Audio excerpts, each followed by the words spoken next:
Hey, Salt House. Pastor Ryan and I are here with Mark Templin, who joins us on behalf of our property visioning team, who's this amazing group of people who's been meeting on behalf of all of us to explore what it means to look at our property and what might happen there. So we just kind of want to set the stage a little bit for how we got here, and then look at what it looks like moving forward. Okay? Yeah. So, Mark. Yeah, I mean, the team is looking at all the space we have and what are we here for. One of the things that was inspiring about this is that 10 years ago, almost none of us had set foot on this property. Right. And we didn't build it. We didn't donate to it. We didn't create any of this. We just walked in a door and became inheritors of a legacy of 60 years of people who faithfully gave and sold and sacrificed and built this place, and then just handed it to God to see what to do with, and we walked into that. Yeah. So now how do we hold this loosely, love what we have, and look towards the future of what God could be asking us to do with this gift that we've been given? Yeah, it's pretty remarkable. I know, that's right. Yeah. Wow. Yeah. And how we ended up here was just confluence of a few things in particular. We own this parsonage, right? And which has been a really great source of income for us and a great partnership with the family that's rented it since before Salt House was Salt House. And so it's been a great thing. And also it is getting to be an older thing. And so there's a lot of wear and tear and just upkeep that needs to happen, and the price tag on that has gotten pretty big. So it was kind of like, wait a minute, what do we want to invest in and what is worth it? And that has raised those questions of what we do with this property that is needing a lot of money and attention. Mm-hmm. Yeah. And then simultaneously, right, we were like, oh, we've got this shortfall, this deficit in our budget. Perhaps this could be an answer to that. So it started a whole congregation-wide conversation. Yeah, those things coming together. And we had a meeting earlier this year, a couple of meetings to talk about it, to discuss it, help people understand kind of the situation. And we came to a point of saying, all right, let's vote on, should we just sell it? Right. And then invest that money to cover the budget shortfall and help us, move into the future that way. And through a lot of conversation and discussion, we came to the point of people saying, we're not ready, we're not there. Yeah. And is that the best thing to do with this gift we've been given? Right. And could we do more? Yeah. And what would that look like? Especially because through these conversations, we discovered this entire area is being transformed. Yeah.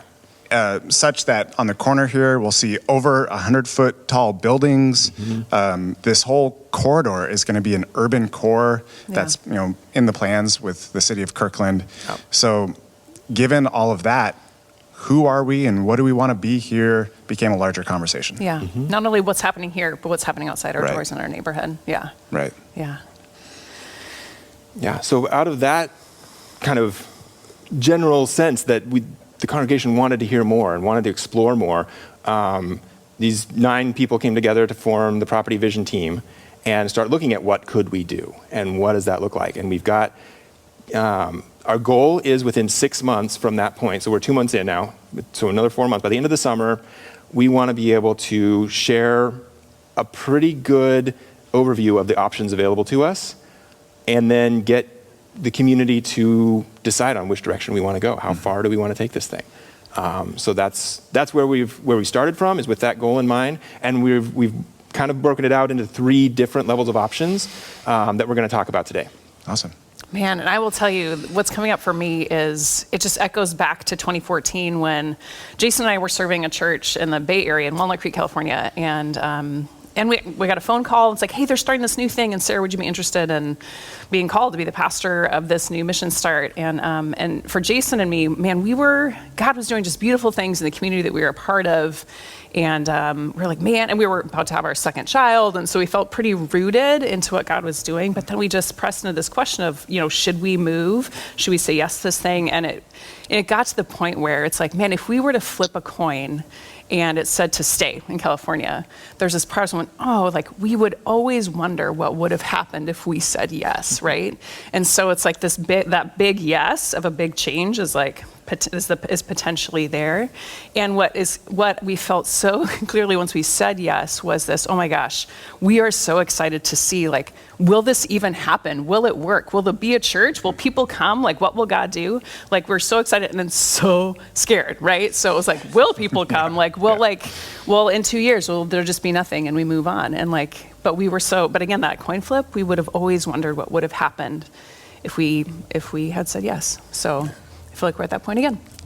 Yeah. Terrifying and exciting.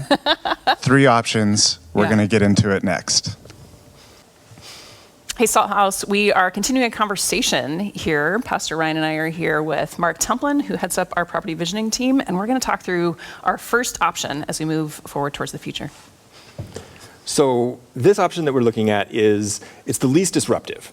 And it's a range, it's not a single option at this point. Like, we're early in this process of investigating what we're doing, and we're looking at kind of a range of things that could fit within kind of this least disruptive idea of what we're doing. We have a functional building now. This space we're in has worked for us for 10 years.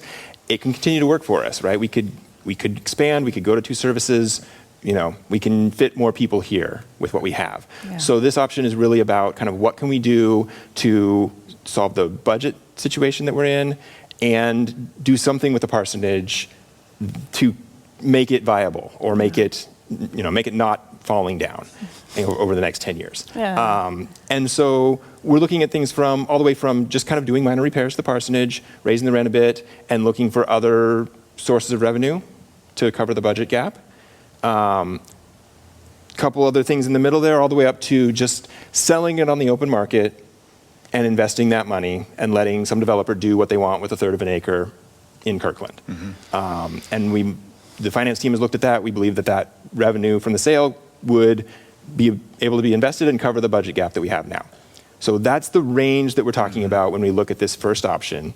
That you may remember if you were at that meeting a few months ago. Sell it and invest it is exactly what we wrote it on then. Right. And we said, let's look at other things. And so we're doing that, but we didn't want to take that off the table entirely. Right. Yeah. And we could do this option and then potentially in the future do other things to redevelop the corner. It would just change the shape of the plot. Yeah.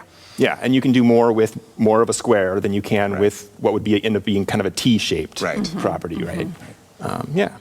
And we'll say this isn't, there's no slam dunk to any of this. There's no obvious answer, but it is the fastest option, right? Yeah. If anything that we did here would probably take about a year.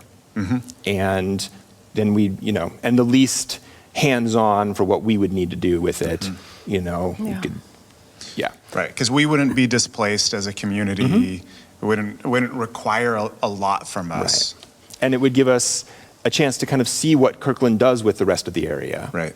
And, follow that lead in what we wanted to do if we wanted to do something later. That's great. Okay. Yep. So that's the first option. And we've got 2 more for you. So watch the next video. All right, Salt House, Pastor Sarah here with Pastor Ryan, and we are continuing our conversation with Mark Templin on behalf of our property visioning team, and we're looking at the second option that we're considering as we look at our property. And so this is what we're calling like the mid-range option, and it really steps us into the question of what if we thought bigger than our immediate budget needs, right? So this brings us into that conversation. Yeah, this one is bigger. It goes there's lots of different stages with this idea, different things we could do that fit within this kind of mid-range option. The first one that we talked about is doing something like we did with a shelter, where we sold it to a mission-aligned developer partner and then let them do something cool with it. Yeah. And we're partnering with them, but we're not directly involved. And so we could do that with the parsonage, with the corner that it is now, or we could kind of expand that boundary, property line to take more of the backyard and, find someone who could build something cool there and do something great with it. And that would be kind of hands-off. We could let them do that. And that would be kind of the first possible stage of this. We've got some experience doing that. It would take 2 to 3 years for that to happen and play out, but it wouldn't involve a ton of investment on our side. So what you're describing with this option is like we keep this building that we're in. We're still Salt House in this space, and yet we have a more hands-on involvement with what happens with this property and really seeing what God is inviting us into as we make those partnerships and move forward with them into the future. Yeah, and there's more chance to be more involved, right? We could do something hands-off like the shelter. We could do something where rather than sell, we lease the property and work with the developer to, figure out what they're going to build. And maybe we even arrange for some of that space to be ours in that building and, additional youth space or something like that there. Right. Or we make sure that there's space for other nonprofits to have offices or things like that. So there's lots of different options, different possibilities once we kind of commit to that. Yeah. So that gives us an option where kind of that's over there and we're still here in this building. Yeah. Could you also imagine a scenario in which it's a part of a phase, right? So maybe there is like a youth space that's developed, at the main floor of it that we're able to then say move into while we consider developing the rest of the property. That is also a possibility, and it's something we've considered. It's on the table. I want to make sure that there's a viable option that doesn't involve this building right now, but we're also looking towards a future where this is a lot of space that could be used for more than 150 people once a week. Right. And so thinking about, yes, that could be developed as phase one, but with a plan to then come in and change this building, redevelop it into something with housing or with other space for us and for other people in the community or, other needs that are there. Absolutely. And that's kind of exciting. Yeah. Yeah. So, what would be some of the financial implications to a plan like that? It's a great question because a lot of this is driven by our budget situation. And, thinking about building a big building like this can cost millions of dollars. Where does that come from? We don't know yet. That's still something that's still to be investigated. But we've looked at other models, other churches, other organizations that have done these kind of partnerships with developers and have gotten it fully funded. Wow. Like the money is there, the need is there, the capitalistic incentive for developers to build things is such that we could end up with our entire thing paid for. Wow. At the front end of the project, right? At the front end of the project, Now, there's some transition time we'd have to figure out, right? Nobody's going to walk up and give us a big check tomorrow, but there's ways to make this work out. And other organizations and churches have done it, and we can learn from them, and we can use their models. And it's not a blocker on imagining big, as we'll talk about with the next option. Yeah, so we've got one more option, and it's a big one. So here comes option number 3. Hey, Salt House, Pastor Sarah here with Pastor Ryan, and we are in continuing conversation with Mark Templin from our Property Vision team, and this is our final option that we've been talking through, and it is our all-in option, and really, this is a surprising place where we found ourselves. Like, we started down a path, again, because of confluence of a few things, and it has led us into territory we did not expect, and so let's dive in, all right? Yeah, this one it is a surprise to all of us. The team started meeting and started talking, and we kind of just kept asking, well, is that all we could do? And then it wasn't. And then we thought, well, is that all we could do? And then it wasn't. And we ended up at a place that we did not know was even possible, which would be, broadly make a master site plan for this space. We have 1.67 acres in the middle of Kirkland that the city wants to develop into a major corridor.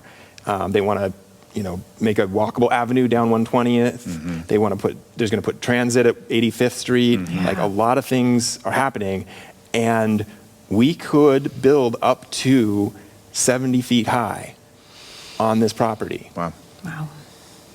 That's a lot of housing if that's what we wanted to do with it. So we started discussing and thinking, and we've got some preliminary sketches that are just kind of blowing all of our minds of we could make, affordable or deeply affordable housing here. We could have space for Salt House to grow and do ministry. We could have additional space for other nonprofits, for community events and activities, and of course a coffee shop. And I think everybody on the team is pretty aligned that we want to keep the woods and the path, right? Like that's something that we want. We just love that. But the rest of the space you could do a lot with. Wow. Wow, and so this is the option that shifted from talking about over here, and it's including this footprint of this building. It is the whole property. Yeah. Wow. Yeah. Absolutely.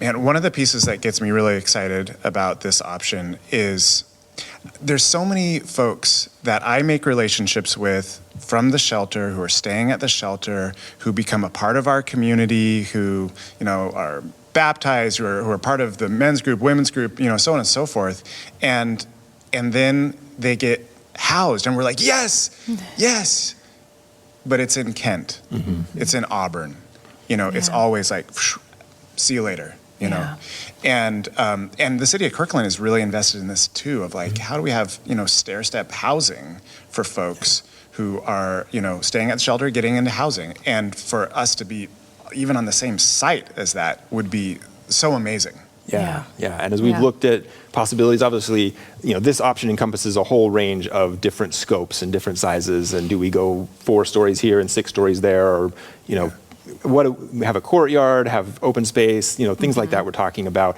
But we could put 75 to 150 units of housing on this property. Yeah, wow. Right, and that could be for anything from the affordable and deeply affordable housing to space for teachers who can't afford to live in the Lake Washington district. Right. Totally. There's lots of different needs that could be here.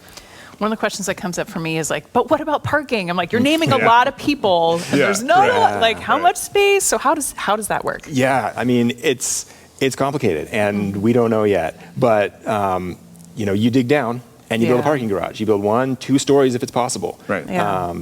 That's all engineering decisions and stuff. Yeah. How expensive is that? How possible is it? But you put the parking on the bottom and then the buildings on the top, and you figure it out.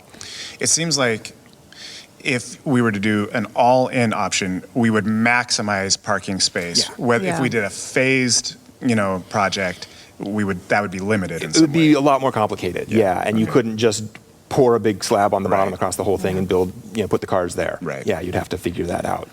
Okay, how does this all happen? And where do we go? Is my question. Is that your question? And who does this? Everybody's volunteers, right? Day jobs, and all that. You're not a commercial construction professional. No, me neither. But there are people who do that, and there are people who do who organize nonprofit kind of projects like this. There are multiple different organizations that build affordable housing, and we would partner with them. We would probably even want to hire somebody to be our advocate in this process who knows how to do this sort of thing. And that sounds like that's the typical way to go for a project like this. Like, it's hiring that leadership. Yeah, not only absolutely. to drive the project, but to fundraise, and that is what. Yeah, and do community engagement, Yes. and meet with the neighbors, make sure that we can get the best alignment with what's happening with the city and with development partners, other places in this area. Yeah. As we talk with other churches in our community, it's actually not that uncommon now. A lot of congregations are having these conversations, doing these sorts of things. Even just like in our Lutheran denomination, that we're in conversation with a dozen other churches. Right. 3 or so have already been through this process, and with redevelopment, with housing and other things. And so it is a question that's being asked and a road that is being walked down together, which is pretty remarkable. Yeah. And we're excited to learn from those people who've done it. We've drawn some inspiration from the Together Center in Redmond, from Gethsemane Lutheran in Seattle, from Edmonds Lutheran, who are doing this right now. And we would also want to be an inspiration to others, as much as we could, to prepare and help pave that path for other churches that are interested in this kind of transition as well. If we don't have a building, what do we do on a Sunday, Mark? Yeah, we get our umbrellas and our tents. Well, I don't know. I know. Yeah, this is definitely something that is central to this conversation as well, and that we're evaluating over the next couple of months.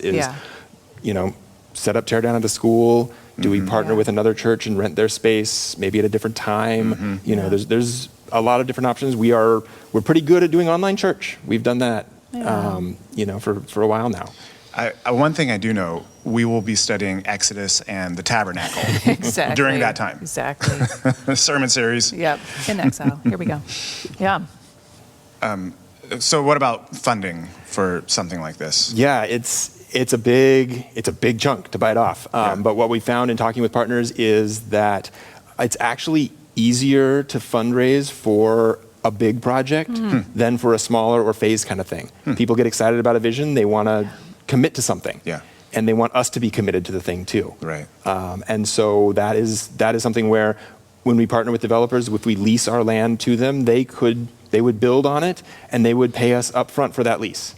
Money that we could use to fund ourselves in the transition period, as well as then build out a new space. Wow. So yeah, these are all possibilities that can definitely happen, and it's going to take some willingness to be a little uncomfortable on our part to extend ourselves that way. Yeah. But the end result could be an amazing blessing for us as a community and for the larger community as a whole. That's inspiring.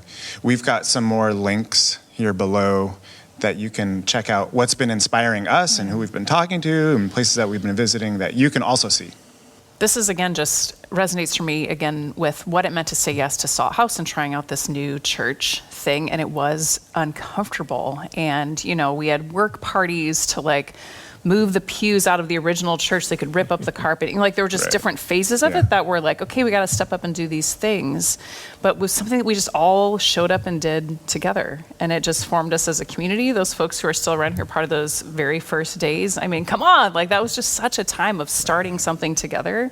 And so it's just that same spirit of wow, what does it mean for us to say yes in this next phase to whatever it is that God is leading us into? I feel the discomfort, but I also know that's what leads to growth, and that's where the kingdom of God is in those places of discomfort too. So it's feeling real good. Okay, so you might be wondering, what are the next steps to this conversation that we're having? And you will find out in the next video. All right, Salt House, thank you for your time and attention to being a part of this process that we're in together as we look at our property and what we do with what God has given us. Thank you to Mark Templin for being here with us, and to our whole Property Vision team who's just in this, which is so exciting to see. I keep hearing all the stories about it. It's delightful. So we just want to take a few minutes to just say, hey, what's next? And so that's what this is about. So remember, this is a 6-month process that we voted on earlier to take this process with this team.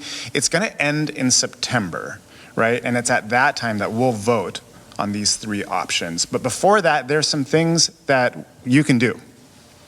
Yeah, so when we got the team together, we found that people had a lot of experiences. People have been at churches that have grown, that have shrunk, that have built things, that have abandoned things, and hearing those different experiences has informed kind of what we're trying to do. We know that a lot of you have those experiences as well, and we want to hear those stories.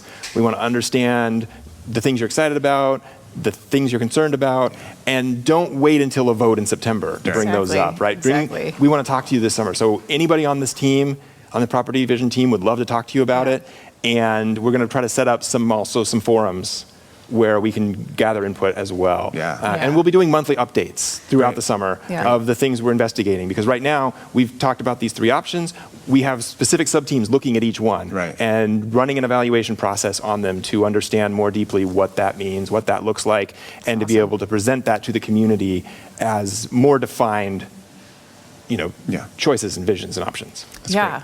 And within that, this will be more and more of a dialogue, because we really do want not only those conversations to happen as we move through the summer, but even we'll sit down together for that real direct input to make sure that we continue to shape this as a community. Monthly updates, talk to team members. You're going to receive info, but we really want your input because we want you all to help shape this vision.